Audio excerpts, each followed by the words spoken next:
Hello everyone. Yes, I'm back after a long hiatus. Yeah, it's been uh, quite a long time since I've posted my new video, but I thought now the time was right because you've gone through months of learning and teaching over the new normal, which is the internet classrooms that you've had, digital classrooms, Zoom, webinars. Um, some of you used your laptops, iPads, phones, etc. And now the class 12s are getting ready for their board exams. Yes, and hopefully, fingers crossed, you will have also have your selections. The vaccination drive started yesterday, and of course you all don't come into the group that needs to be vaccinated, but the world needs to be healing, right? The whole world has to heal before we get back to normal life as it was before March 2020, right? So I begin now with a series to prepare you for the exams. So what I'm doing today is giving you a flavor of the kind of essay questions that you have in your literature paper.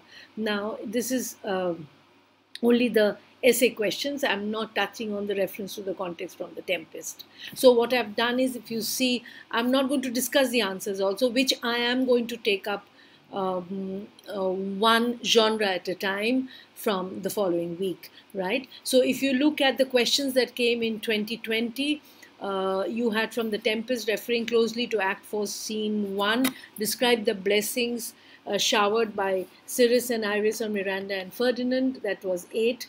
And what is the significance of these blessings? Then you had, what did Prospero tell Ferdinand just before the mask, and what did he emphasize, and how did Ferdinand answer him? Very factual. And what do you conclude about Prospero from the events? That is application based. Please, just to remind you, these marks, 2020, remember you had your answers for 20 marks. From this year onwards, that is for you all, the marks will redistribution for the total of 15. So marks will be redistributed. You'll still have the same format, but marks will be redistributed, right? And the second question was, Prospero refers to Caliban, a devil and a born devil. So you had one scene based and one character based, and it is generally the trend. Unless, of course, suddenly one year they want to change it, the board wants to change it, but this is generally the trend. You have one scene-based question or theme-based question, and the other is a character-based question. So that was 2020. Now, while I was going through the 2019 paper, I found a strange coincidence that the 2019 questions of The Tempest were the same as the questions that were used in the ISC paper of 2004. Yeah, this identical questions. Please remember that The Tempest has been taught earlier, much before many of you were born. Yeah, in the early part of the 20s. I mean, the 21st century, that is 2001 to 2004, 5, 6, I think we've taught The Tempest. So there are questions which are repeated. And this paper, 2004 paper, was 2019, had the same questions. So the first one, again, scene-based. Prospero and Miranda in Act 1, Scene 2 answer the following. Narrate what Prospero tells Miranda about his past and circumstances that brought him to the island. How does Miranda react to this tale, and what is Prospero's purpose? And what do you conclude about Prospero from this conversation? So if you notice, the third part is always based on a conclusion about the character, though the scene is, the question is scene-based or theme-based, right? And you had the character base, which was the character of Miranda. It's a perfect blend of innocence and determination. Discuss her role. It's a full 20-mark answer. Now, this is what I have delineated for your Tempest preparation. I've done the character-based questions. First, if you look, we haven't yet got a comparison of characters, and the most obvious comparison is comparing Caliban and Ariel as slaves of Prospero on the island. That's 15 marks. Now, how do you go about writing it? I would like you to start designing it for yourself. Next week, I'm going to do a detailed class on the way to attempt the question. The second one is, I'm coming to a villain. That is Antonio's character. with close reference to what he says and does, show how far you agree with the statement that he's an out-and-out villain, right? So again, character-based in totality. The next, though Caliban was tested in 2019, Ariel has not been tested. So you need to prepare a character sketch about Ariel, who is most sincere in his devotion towards his master Prospero, though mischievous and playful. So different events of the play needs to be focused on, which tells us about the character of Ariel, right? And Gonzalo, another character who comes about as a honorable man, a true preserver, a loyal sir, a noble friend, whose honor cannot be measured or confined. So how far do you agree with it? Write a character sketch, but then there's a special reference to the Commonwealth that you have to give. That's from Act 2, right? And finally, of course, the protagonist Prospero in three different roles: a compassionate father, so his relationship with Miranda; a master magician, so the illusion that he creates, the entire Tempest, and his role as a master magician; and a hard task master, that is, as a master to Ariel and Caliban. The three different aspects. It could be brought down like I've put it here as a 5-5-5 into three parts. So these five, or more or less, covers some of your important characters, with Caliban and Miranda already been tested. These are character-based questions. Now, if you come to scene-based questions, again, the opening scene and closing scene from the Shakespearean plays are always important. The exposition and the conclusion, the epilogue, right? So the fifth act sees the play moving smoothly to its expected closure, outline briefly but vividly the main events that take place, with a special note on the epilogue. The epilogue stands by itself, and you have completed it, so you know it stands by itself. It's a kind of a farewell speech by Shakespeare, where we assume that The Tempest was his last written play or last enacted. So I've broken it up into 10 for the analysis of the scene and 5 for the epilogue. Then we move on to the opening scene. Briefly but vividly describe the opening scene of the play, The Tempest, clearly bringing out the impression the scene makes on your mind and its importance in the play. So the impressions and the events that take place and what impressions they leave in your mind, that's your 10 marks, and how important it is in context of the play. Because there's one thing, that is 10 and 5, there's one thing you know by now, that the play is named The Tempest, and the Tempest is only in the first scene. It doesn't appear anymore. So, food for thought, right? All right, I have included scene 2 because I have seen from past papers that somehow there is an affinity to this scene. So I didn't want to remove it from this entire section, but I haven't included the mask, which is there. I haven't included the mask, but I've included this. Though, if you are not intent on doing the scene-based question, or if you just want to play safe, then do the opening scene and the closing scene and probably something to do with the themes, and leave this out. Yes, and honestly, I would like you all to work on either. I don't want you to attempt both the Tempest questions. It's much better if you attempt one Tempest question and either do all the characters thoroughly, prepare it well, or do all the scenes and the themes thoroughly and prepare it well. Okay. So I've included Act 1, Scene 2, but I've broken it into two parts: how Ferdinand is charmed and led to Prospero's cave, and his first meeting with Miranda, so that Ariel's part also comes in, how he's led away from there, and his first meeting with Miranda, and then Prospero's apparent cruel attitude at the end, so that breaks it into 10 plus 5, right? The fourth, of course, is based on Act 3, Scene 3, which is very important, that is the harpy scene. It's otherwise called the harpy scene. So briefly describe the scene in which Prospero reminds the evildoers of their grave sins through the supernatural slave Ariel. Do you think Prospero was too revengeful and that Alonso deserved forgiveness? Justify your answer. So the first part, analysis of the harpy scene, which is the speech of the harpy. That's Ariel disguised as a harpy, is important. That is what you focus on. And the second part for 5 marks is what is your assumption about how harsh has Prospero been on Alonso? Do you think he deserves forgiveness? And the fifth one, I based it on a theme which is rampant in The Tempest. It begins with a conspiracy. There are two conspiracies in between, and it ends, of course, with the other two conspiracies failing. So, conspiracy is a very important aspect of the play. So, I want you to draw details on any two of the conspiracies, not all three. Yes, that brings out the villainy of the characters plotting them. So, either you can do the conspiracy of the past. Of course, the villains are the same of that conspiracy. That is, you still have Antonio, Sebastian, and Alonso, right? And also the second conspiracy, which is Antonio and Sebastian launching it against Alonso and Gonzalo, right? And the third conspiracy, of course, is Caliban's conspiracy against Prospero, launched along with Stefano and Trinculo. So you see, Prospero is at the center of two controversies: the one that took place in the past and the one Caliban is plotting. So you could use any of the two conspiracies, that is 5 and 5, and the last part is which according to you leaves a greater impact and why. So that again is a open-minded question.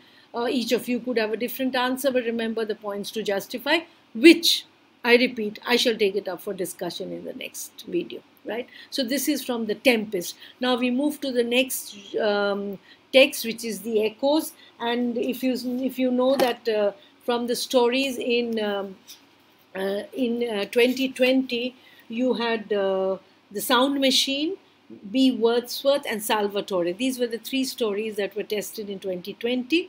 In 2019, you had To Build a Fire, which is no longer a part of your syllabus. You had The Story of an Hour, and you had The Singing Lesson, right? So which are the four left out? Fritz, Quality, a Chinese Statue, and a Gorilla in the Guest Room. So I have made questions from all these four chapters. If you see, they're different formats.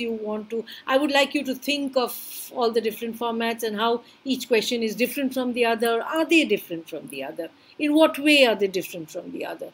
We will go in for a discussion, but I want you to think about it as well, right? So the first one from Gorilla in the Guest Room is referring closely to the short story, describe the slow development of the narrator's relationship with the gorilla, or that's a full 15 marks, or a heartwarming and intimate relationship between a man and a beast is depicted in Darrell's story. How true is this statement? And write your response. So through events, you have to discuss again the relationship.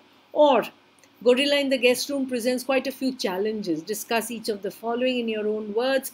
This is a division.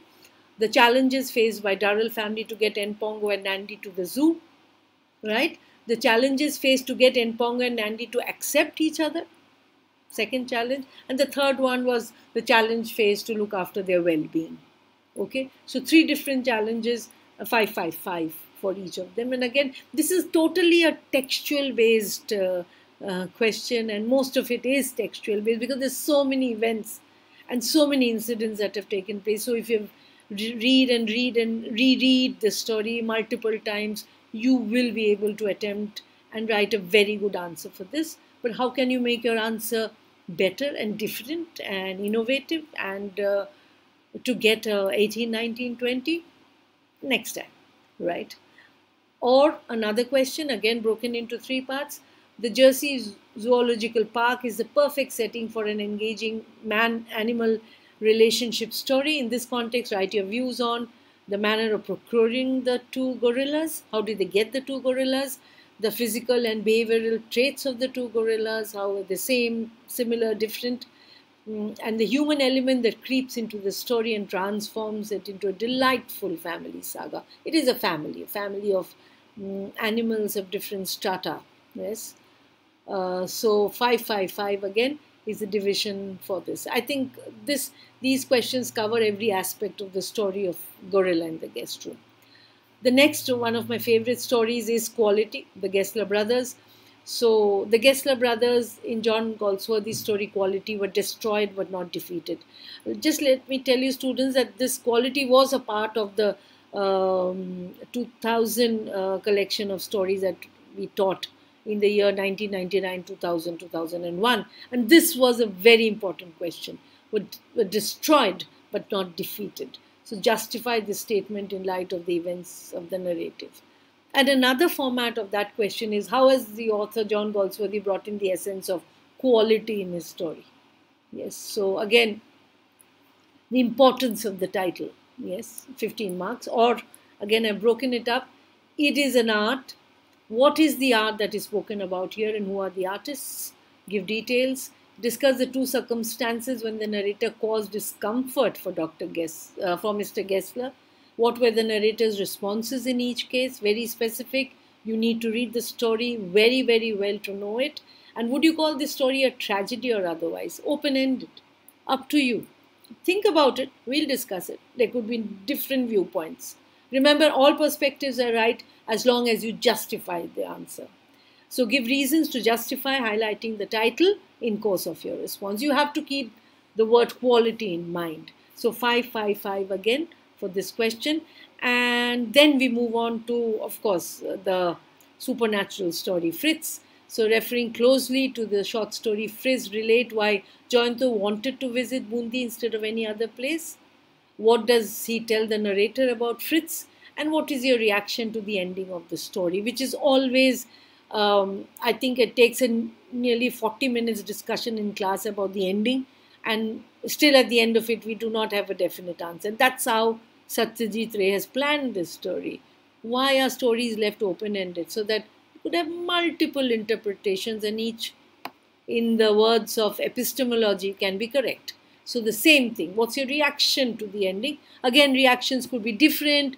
So that doesn't mean that you are overtly worried about whether it will be right or wrong. That doesn't matter. It could be different for different students. Till you justify it, it's accepted, right? So 5, 5, 5, the first two are absolutely factual based, right? So what is, then we have Fritz by Satyajit Ray is a narrative, is both entertaining and thought-provoking, right? Entertaining and thought-provoking. So now you have to elaborate this with reference to the text. Entertaining and thought-provoking. What did it make you think about? Did it make you think about anything? And entertaining. A short story is always entertaining, right? You get a lot of pleasure out of it. You think about a lot of things, right? So that is important. Memory is a strange business. This statement from Satyajit Ray's story, Fritz, illustrates how the past scripts are present. Memories of the past designs your present.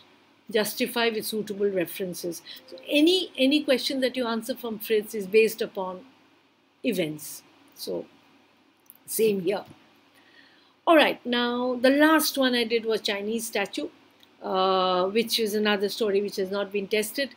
So the Chinese statue by Jeffrey Archer traces the journey of a priceless piece of art. We know that. So with details from the text, trace this journey till the final destination. So from where does it come? From the first Alexander Heathcote to the last Heathcote, through the generation, how it travels. Absolutely factual. Read the story, point, you can go on.